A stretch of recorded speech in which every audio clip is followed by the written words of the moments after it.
A while ago I uploaded a couple of videos to show off my ukulele collection. I have also accrued a relatively large collection of mandolins, and today I'm going to present my collection of bowlback mandolins, which are also called Neapolitan, roundback, taterbug, potato bug, and potato beetle mandolins. From about 1880 until the 1920s, in the United States and other parts of the world, the mandolin was a very popular musical instrument in what has been dubbed the golden age of the mandolin. There were mandolin orchestras all over the country. Eventually, interest in the mandolin faded, and today most people in the United States who play the mandolin are interested in bluegrass music. And most bluegrass mandolinists want an F-style mandolin that they can strap over their shoulders and play while standing on a stage next to the guitar and banjo players, while emulating Bill Monroe. These old bowlback mandolins are a little bit awkward to hold while standing up, so typically you would sit down and play a bowlback mandolin while holding it in your lap. Or if you're as fat as I am, you can hold it against your belly. People who play in mandolin orchestras in parts of Europe and Asia still tend to use the roundback mandolins. In the United States, very few people are interested in these old roundback mandolins these days. Hence, there are quite a lot of these beautiful old antique instruments dating from the golden age of the mandolin in various states of disrepair.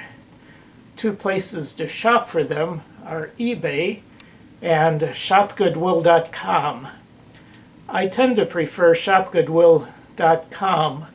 A typical eBay seller will have picked up an instrument from an estate sale and is usually trying to make a profit on the deal, whereas Goodwill just wants to move its donated merchandise, although sometimes, even at Goodwill, items can be bid up to higher than their actual value.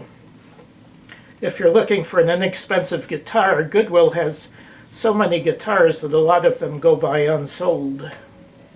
This mandolin I got recently from Goodwill. The bridge was missing and the pickguard was crumbling and falling off. I glued as many pieces as I could find of the pickguard back onto the mandolin, but one corner here is lost forever. I have an assortment of antique mandolin bridges that I had bought from an eBay seller. I picked one out, sanded it down to fit the top of this mandolin, and it works fine. There's some spots on the fingerboard, probably paint or something, that couldn't be removed, but they don't really affect anything. Of course, I gave it a new set of strings, and it turned out to be a very nice instrument. The label inside, I don't think you're able to see the label, but it indicates that this is a Cremona tone, and it says, "The materials and workmanship of this Washburn instrument are fully guaranteed for 1 year from the date of original purchase, provided this label is not mutilated." Well, that warranty is long gone. It also, another label says, "The new Washburn latest model, highest award at World's Columbian Exposition, Chicago 1893, gold medal and diploma of honor, Antwerp, 1894. The tuning pegs look to be original and they're still in good shape. The tailpiece here has a rather unique mechanism that locks here to cover where the loop end of the mandolin strings attach. All in all, it turned out to be a nice instrument with a very nice sound.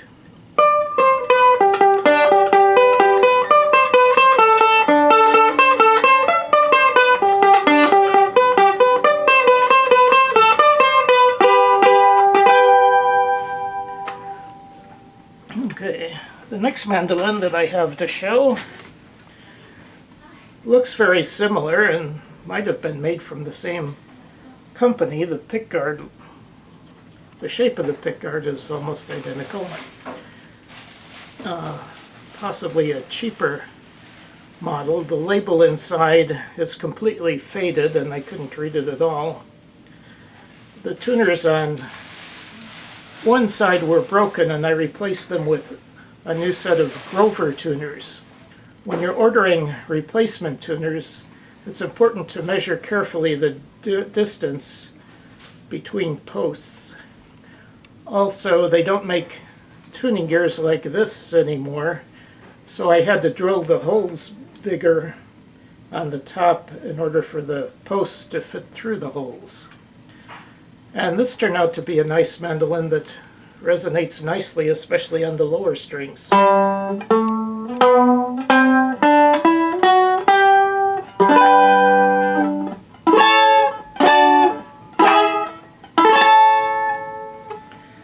Okay, and my next mandolin here is a Rex Professional.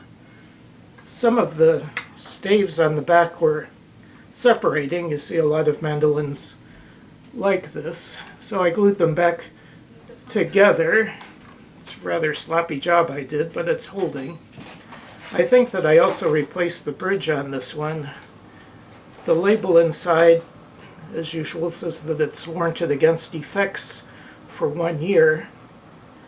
According to one website, the Rex brand instruments were made in New York by the Gretsch Company, and according to another website, they were made by Lyon and Healy in Chicago. And anyway, this one also has a very nice sound to it.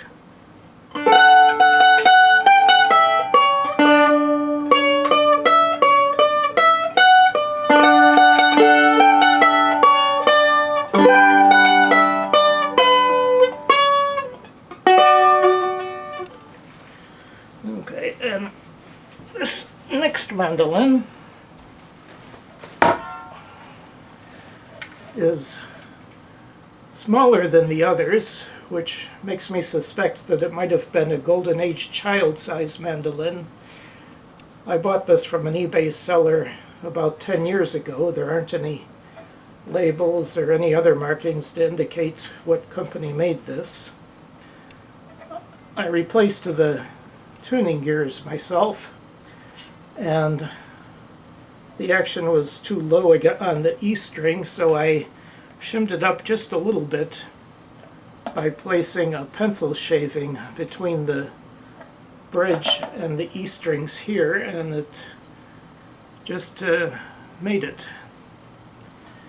This one has more of a staccato sound than my other mandolins.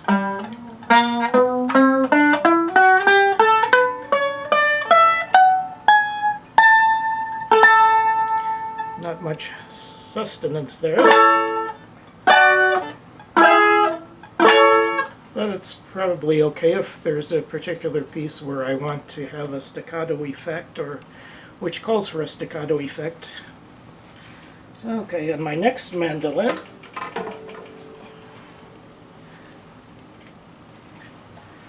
was made by the Suzuki Violin Company in Nagoya, Japan in 1970. It's a very nicely made instrument and resonates quite well.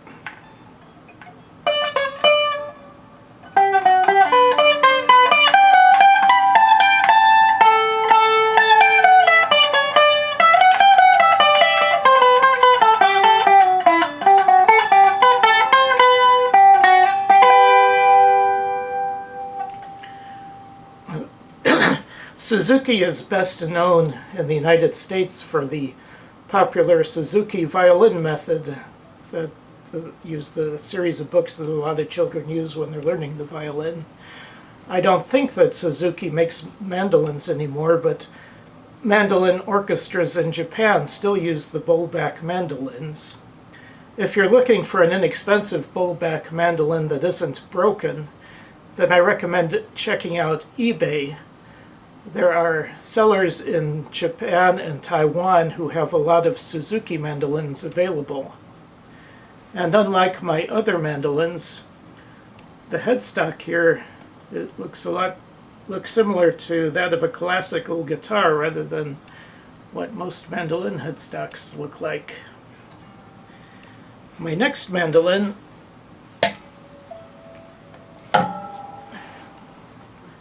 was made by Antonio Tsai in Vietnam.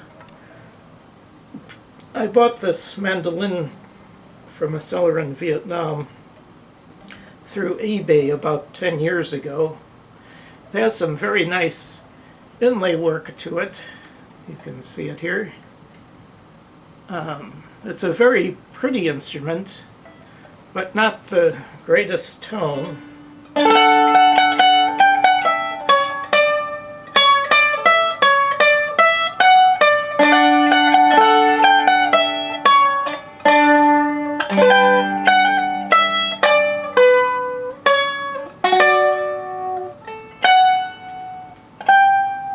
Seems a bit tinny. I basically recommend against trying to buy one of these, although it is very pretty. Okay, and then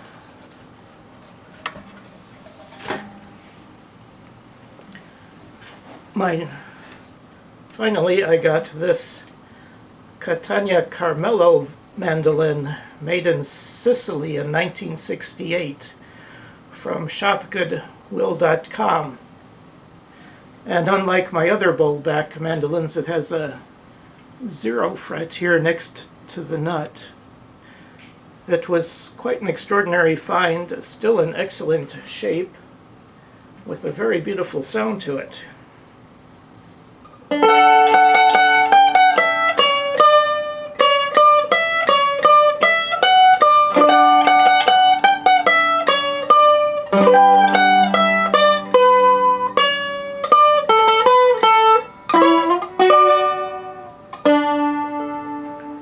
So, in summary, given that Bowlback mandolins are somewhat out of fashion in the United States at least, you can get one that is about 100 years old from the mandolin's golden age and repair it yourself. I would recommend looking at shopgoodwill.com for those.